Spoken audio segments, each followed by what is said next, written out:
আর্মিকে arrest করেছে তার কাশ্মীরের। It's a very sensitive issue. I am not passing any comment. আগামীকাল এসটিএফ এর পক্ষ থেকে একটা প্রেস ব্রিফিং আপনাদেরকে দিয়ে দেব। না না, I am not passing any comment. It's a very sensitive issue. এটা ইন্টারন্যাশনাল কানেকশনের বিষয় আছে, ন্যাশনাল সেফটি সিকিউরিটির বিষয় রয়েছে। ইনিশিয়ালি এটা নিয়ে আমার অন্তত কিছু বলা উচিত না। এটা এসটিএফ ডিটেলসে বলবে। আজকে পিসি নেবে বর্ধমানে, তারপরে তাদের কাছে এলে তারা আরো ইলেকট্রনিক ডিভাইস গুলোকে অ্যাসেসমেন্ট করতে হবে। এটা এইভাবে বলা যায় না। Please wait. আমরা দেখেছি আপনি যখন বিরোধী দলনেতা ছিলেন, বর্ডারটাকে সিকিউর করার জন্য আপনি বারবার, এটা তো ন্যাশনাল সিকিউরিটি আমার একার কথা নয়। Honourable prime minister, honourable HM, home minister নবান্নে তো এসেছিলেন 2022 সালে। কেন এসেছিলেন? এখানে পূর্বাঞ্চলে 4টে সিএম কে নিয়ে মিটিং হয়েছিল, রিজিওনাল মিটিং। কিন্তু আমরা যখন উনি লেফট করছিলেন, সিঅপ করতে গেছিলাম আমি এবং ডক্টর সুকান্ত মজুমদার, আমরা জিজ্ঞেস করেছিলাম যে আপনি ওখানে চলে গেলেন, ওনার সচিবালয় ওনার সঙ্গে মিটিং করলেন। আমাদের একটু অভিমান ছিল। উনি আমাকে বলেছিলেন দেশের ইন্টারেস্ট আগে, রাজনীতির উপরে। আমি গেছিলাম মাননীয় মুখ্যমন্ত্রীর কাছে জমি চাই, সীমান্ত সুরক্ষা প্রয়োজন। আমরা ওনার যুক্তির কাছে মাথা নিচু করেছিলাম। হ্যাঁ, নেশার ফার্স্ট, দেশ সুরক্ষিত থাকলে সবাই থাকবে, রাজনীতি থাকবে, দেশ থাকবে।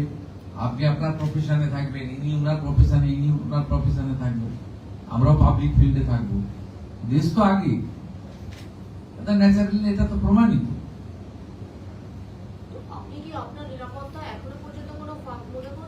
আপনি কেন ওই প্রশ্নকে ঘুরিয়ে ঘুরিয়ে করছেন? শুধু আমি তো নয়, কালকে এসটিএফ বলবে। টাকাটা সাইফুল আপনি কালকে শুনবেন।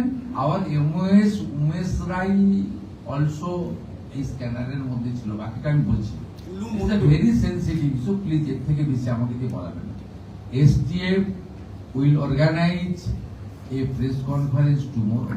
দে উইল স্পিক। ওদের এখনো অনেক কিছু জানা বোঝা বাকি রয়েছে, ওটা ডিজিপি সাহেব বলবেন। এর মধ্যে পলিটিক্যাল পার্সন, মুখ্যমন্ত্রী, মন্ত্রীদেরকে ইনভলভ করবেন। টুলু মন্ডলের পলিটিক্যাল ইনফ্লুয়েন্স পাওয়া যাচ্ছে, পলিটিক্যালি ওর মুভমেন্ট ছিল, তৃণমূলের বহু নেতার সাথে। আমি পলিটিক্যাল বক্তব্য রাখবো না। সরকারের সাপোর্ট ছাড়া হতে পারে না। প্রাক্তন মুখ্যমন্ত্রী মমতা বন্দ্যোপাধ্যায়ের সাপোর্ট ছাড়া এটা হতে পারে না। এত বড় র্যাকেট, এত দিন ধরে সবাই ইনভলভ রয়েছে।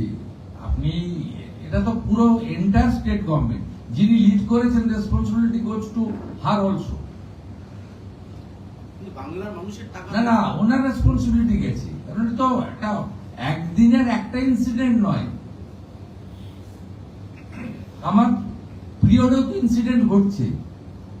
তার জন্য তো আমি রেসপন্সিবিলিটি নয়, কিন্তু ঘটনার পরে যে অ্যাকশন গুলো আমার নেওয়া উচিত as a head of the government, সেটা আমি পারফর্ম করছি কিনা দেখুন। তার মধ্যে ত্রুটি থাকলে সমালোচনা করতে পারেন,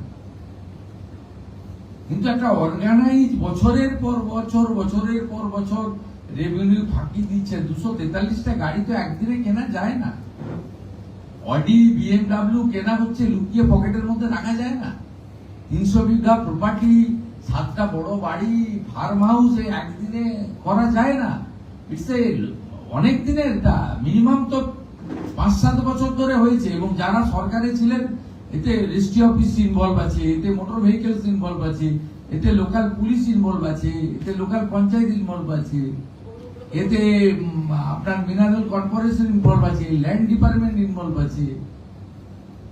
হাইয়েস্ট লেভেল থেকে ডাইরেকশন না গেলে যে mister Mondal is our man, ওর দিকে তাকাবে না, তাই সবাই চোখ বন্ধ করে রেখেছিল। বেচারি পুলিশকে, বেচারি ডিএম কে, বেচারি ল্যান্ড অফিসারকে, বেচারি বলবো না, ওদের দোষ দিয়ে লাভ কি আছে? ওদেরও কারোর বিরুদ্ধে কিছু ভূমিকা থাকলে ল্যান্ড ডিপার্টমেন্ট, পুলিশ, তাদের বিরুদ্ধে আমাদের যে অ্যাকশন নেওয়া হবে, আমরা তো ওদেরকেও তো ছাড় দিচ্ছি না।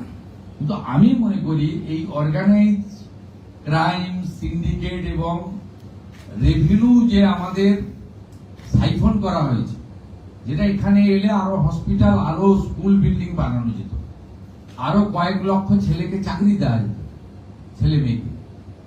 সেটা যখন করতে দেওয়া হয়নি এবং এত দিন ধরে এত বড় র্যাকেট চালানো হয়েছে, এটা হেড অফ দি ইনস্টিটিউশনের কনকারেন্স ছাড়া হতে পারে না, কখনোই হতে পারে না। একটা ব্রিজ এবং